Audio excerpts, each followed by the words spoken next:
It seems to me that a couple of things happened in the UK with this election that are not being discussed in the American press.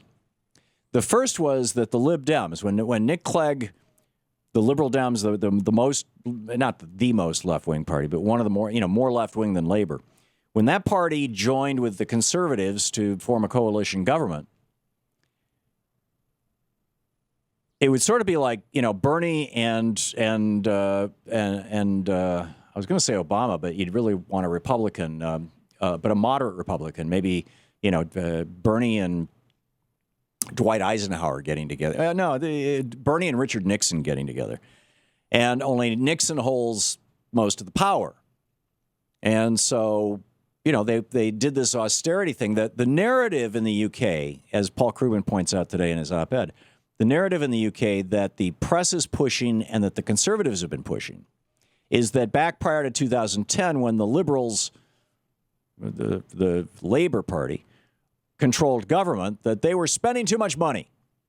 And that budget deficit then caused the crash of 2008, and everything is the fault of liberal spending, of the spending by Labor. Well, it turns out that there's literally no truth to that at all.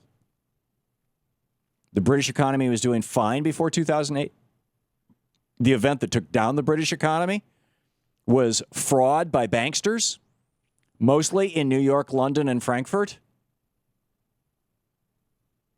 And, the Conservatives in England, of course, don't want to acknowledge that. They get a lot of money from and a lot of support from the banksters. So two things happened. One, the Lib Dems went along with this austerity program that in 2010 the Conservatives put into place, or 2012 or 13, whatever the year was. It's right after the last election.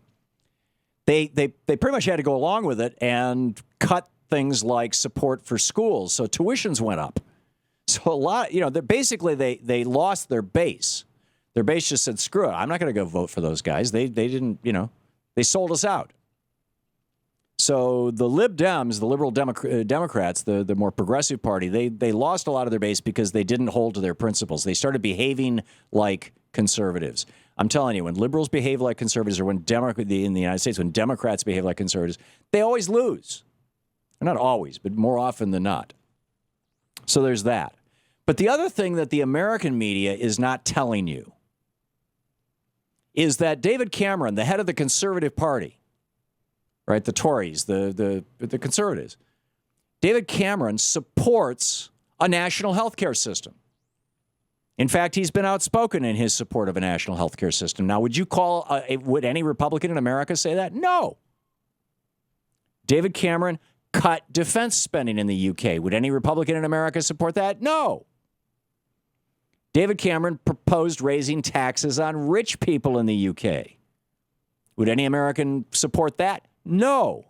And here's the big kicker, and this is the one that I think really flipped it, although, as I said, I am no expert on British politics, so if you are, feel free to call in and teach me about this.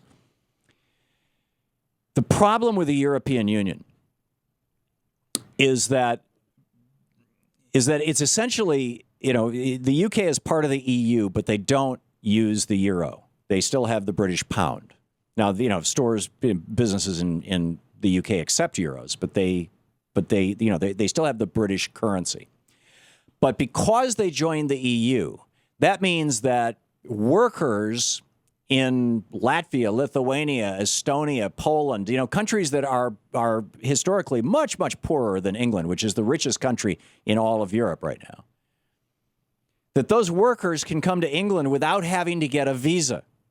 They can just show up and apply for jobs and they're willing to work for half of what Brits will work for. It would be the equivalent of doing away with the Mexican border between the United States and Mexico. And you can imagine how American workers would feel if we just did away with the U.S.-Mexican border. Well, to the best of my knowledge, the Lib Dems have been fine with the affiliation with the EU. But David Cameron, the conservative, said, I'll put this thing up for a vote. Within the next 12 months, we'll let the people of England decide whether or not we want to let any more cheap labor into this country, or are we going to pull out of the EU?